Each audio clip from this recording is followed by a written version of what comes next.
Bonjour à tous. Je vais enchaîner sur les actualités sur la vitamine D. Comme vous savez, la vitamine D ou calciférol appartient au groupe des vitamines liposolubles. Il existe deux types de vitamine D. La vitamine D2 ou ergocalciférol, d'origine végétale, elle est exclusivement exogène.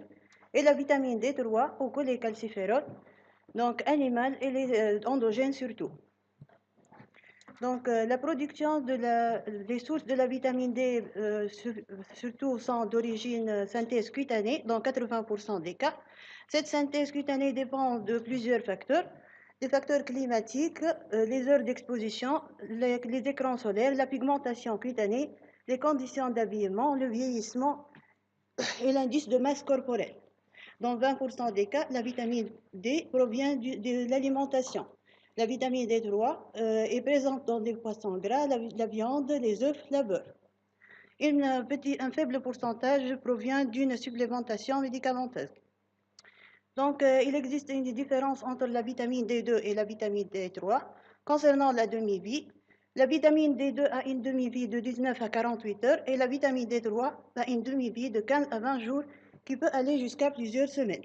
Donc l'efficacité biologique elle est supérieure pour la vitamine D2 par rapport à la vitamine D3 et ceci peut être expliqué par une affinité pour la protéine transporteuse plus importante, une affinité pour la 25-hydroxylase et pour le récepteur de la vitamine D et une demi-vie de circulation plus importante.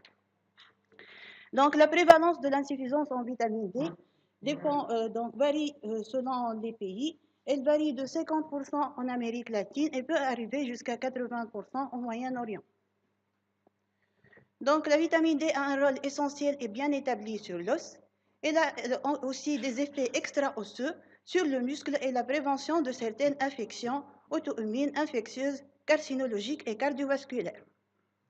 On peut voir tout d'abord le rôle de la vitamine D au niveau de l'os, ses effets extra-osseux, ses indications du dosage et quelques lignes du traitement pour la vitamine D.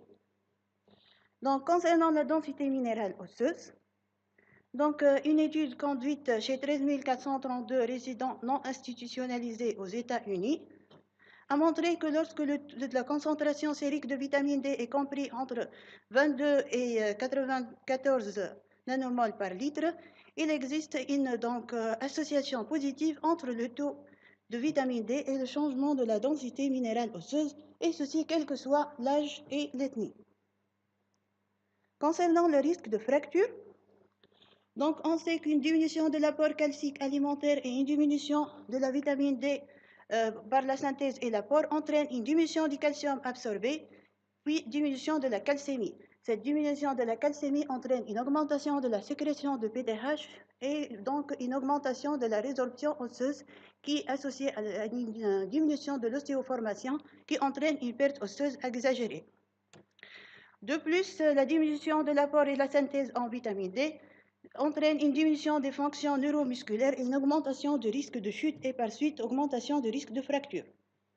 Dans cette étude de cohorte suédoise qui a comporté 986 femmes âgées en moyenne de 75 ans qui ont été suivies en ambulatoire pendant 3 ans, on remarque une augmentation significative du risque de fracture chez les femmes qui ont un taux de vitamine D inférieur à 20 nanogrammes par millilitre par rapport à celles qui ont un taux supérieur à 20 nanogrammes par millilitre.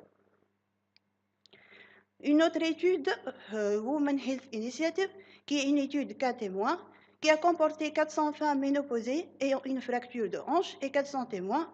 Cette étude conclut à une diminution de 10 nanogrammes par millilitre du taux de 25-OH vitamine D est associée à une augmentation de 33% du risque de fracture de hanche. Une méta-analyse de 12 études contrôlées randomisées montre qu'une supplémentation de vitamine D entre 480 et 760 unités par jour réduit significativement le risque de fracture non vertébrale de 20% et de fracture de hanche de 18%. Comme vous savez, la vitamine D agit sur de multiples tissus, autres que le tissu osseux, du fait de la présence de récepteurs ubiquitaires. donc au niveau de plusieurs organes.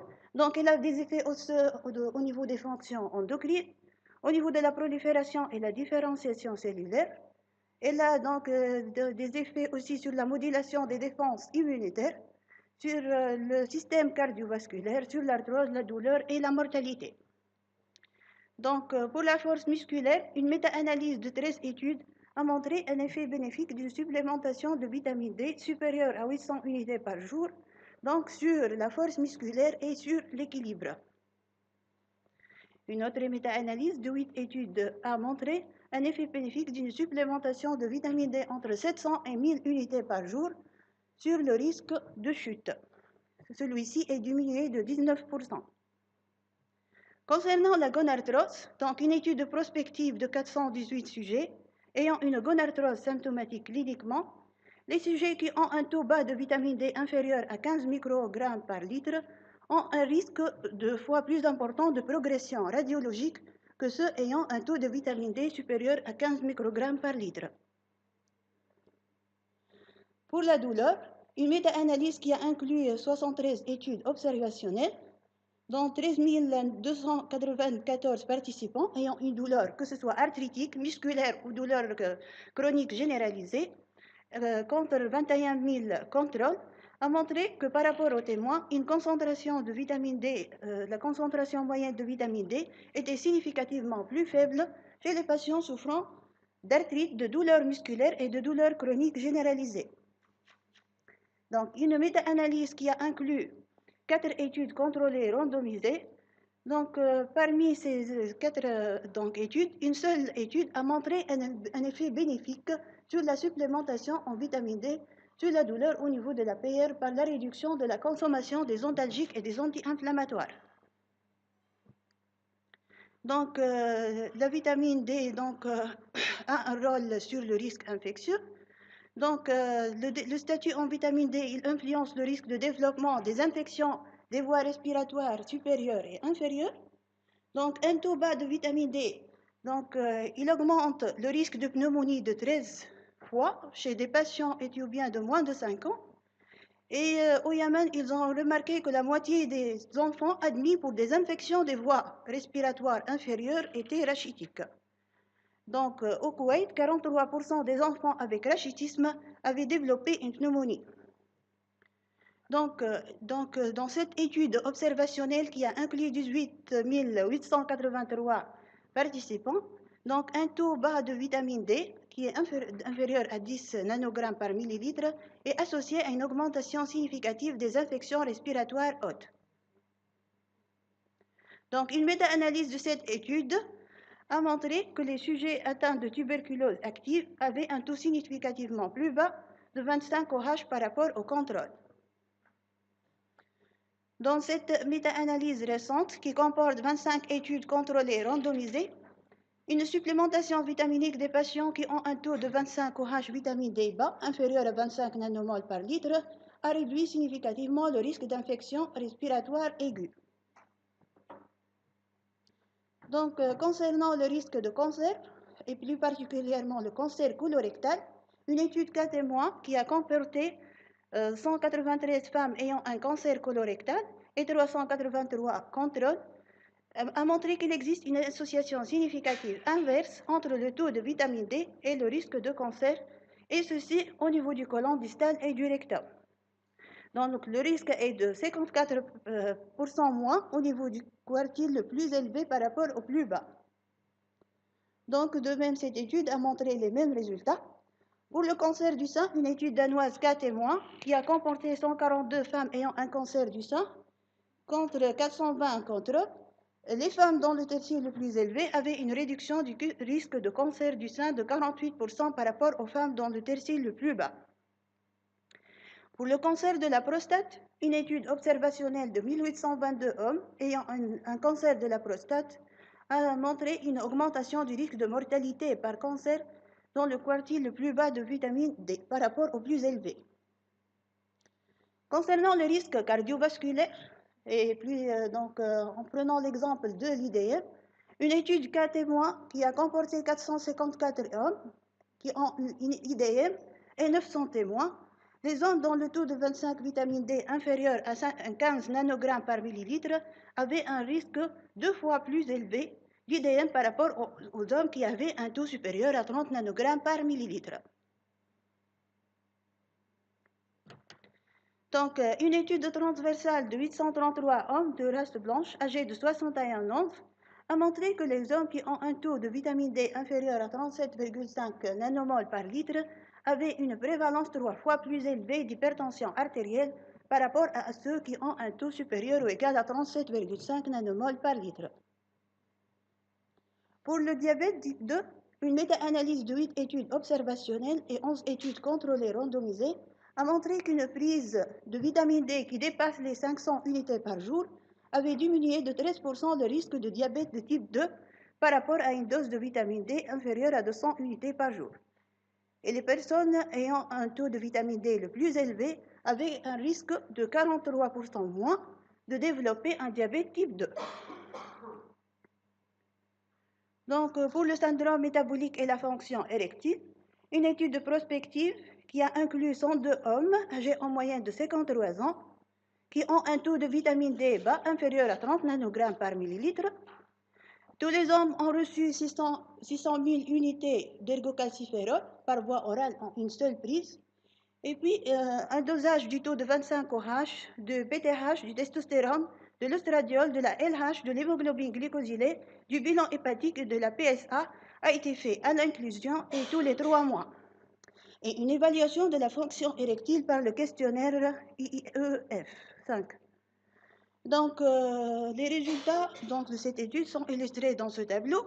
On remarque qu'il y a une augmentation du taux de 25 hydroxyvitamine D, donc à 12 mois, et une augmentation du taux de testostérone sérique et une augmentation de la fonction érectile, donc à 12 mois.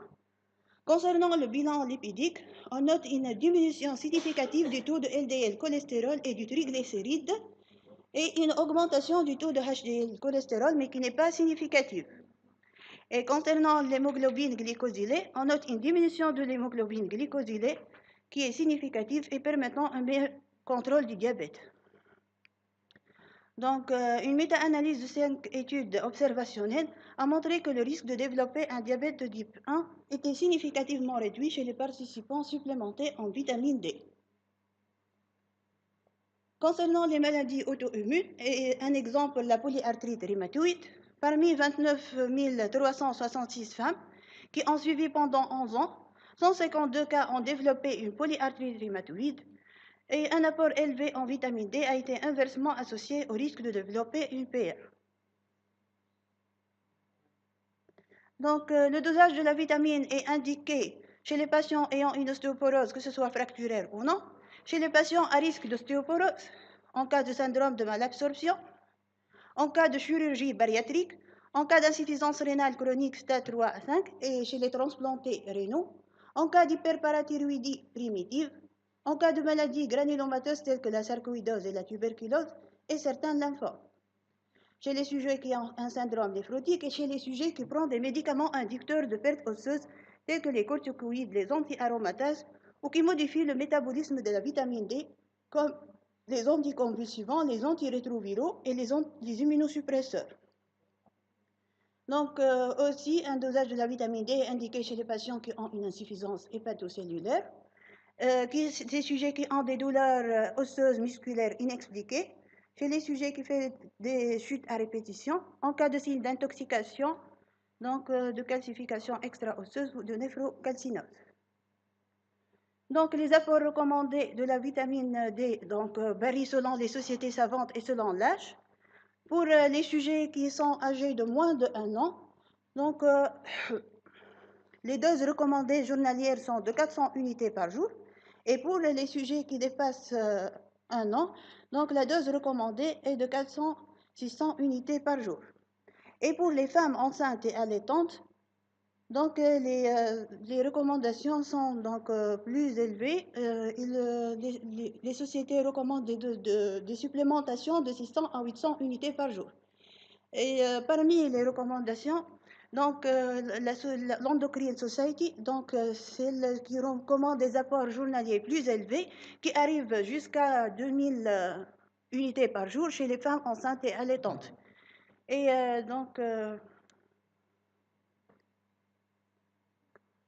concernant les sujets qui sont adultes, donc les recommandations sont de 400 à 600 unités par jour. Et chez les sujets âgés qui dépassent les 75 ans, donc les recommandations sont donc plus importantes. Il recommande des doses supérieures à 800 unités par jour. Donc l'objectif de traitement est d'obtenir et d'amener les valeurs de la vitamine D à des seuils donc, qui sont variables selon les sociétés savantes. Donc, donc la plupart des sociétés s'accordent sur des seuils de 20 nanogrammes, 30 nanogrammes par millilitre. Donc, lorsqu'on prescrit des doses espacées, donc on privilège la vitamine D3, qui est supérieure à la vitamine D2. Donc, sa demi-vie est plus longue et permet de maintenir un statut vitaminique satisfaisant plus longtemps. Et lorsque le traitement est prescrit en dose journalière, donc il n'y a pas de données suffisamment solides pour favoriser une vitamine à une autre. Donc, le traitement de l'hypovitaminose D, donc deux volets. Il y a un traitement d'attaque qui permet de ramener le taux de vitamine D donc au-dessus de la valeur cible recommandée, et un traitement d'entretien pour maintenir le taux de vitamine D dans les normes recommandées. Donc, le traitement d'attaque, en cas de carence en vitamine D, donc lorsque le taux de vitamine D est inférieur à 10 nanogrammes par millilitre, donc on donne 4 prises de 100 000 unités de vitamine D3 espacées de 15 jours d'intervalle. Lorsque le taux de vitamine D est entre 10 et 20 nanogrammes par millilitre, on donne 3 prises de 100 000 unités de vitamine D3 espacées de 15 jours. Et en cas d'insuffisance, c'est-à-dire le taux entre 20 et 30 nanogrammes par millilitre, on donne 2 prises de 100 000 unités de vitamine D3 espacées de 15 jours. Et pour le traitement d'entretien, donc on a le choix entre plusieurs options. On peut donner 800 à 1200 unités par jour de vitamine D2 ou vitamine D3, ou bien 5600 à 7000 unités par semaine de vitamine D3, 25 000 unités par mois de vitamine D3, ou bien 100 000 unités de vitamine D3 tous les 2 à 3 mois. Et comme conclusion, l'insuffisance en vitamine D, c'est une situation très fréquente. La vitamine D est impliquée dans la physiopathologie d'un grand nombre de pathologies osseuses et extra-osseuses. Donc, une supplémentation journalière de 800 unités de vitamine D réduit de 30% le risque de fracture de hanche, de 14% toute autre fracture non vertébrale et réduit le risque de chute de 34%. Et sur la base des études épidémiologiques et observationnelles, des liens entre des concentrations basses de vitamine D et de maladies non osseuses ont été suggérés. Cependant, aucune relation de causalité entre cette hypovitaminose et les risques osseux qui lui sont associés n'a jamais été prouvée. D'autres études à l'échelle internationale sont indispensables pour démontrer le rôle potentiel de l'insuffisance en vitamine D dans l'apparition des risques extra-osseux.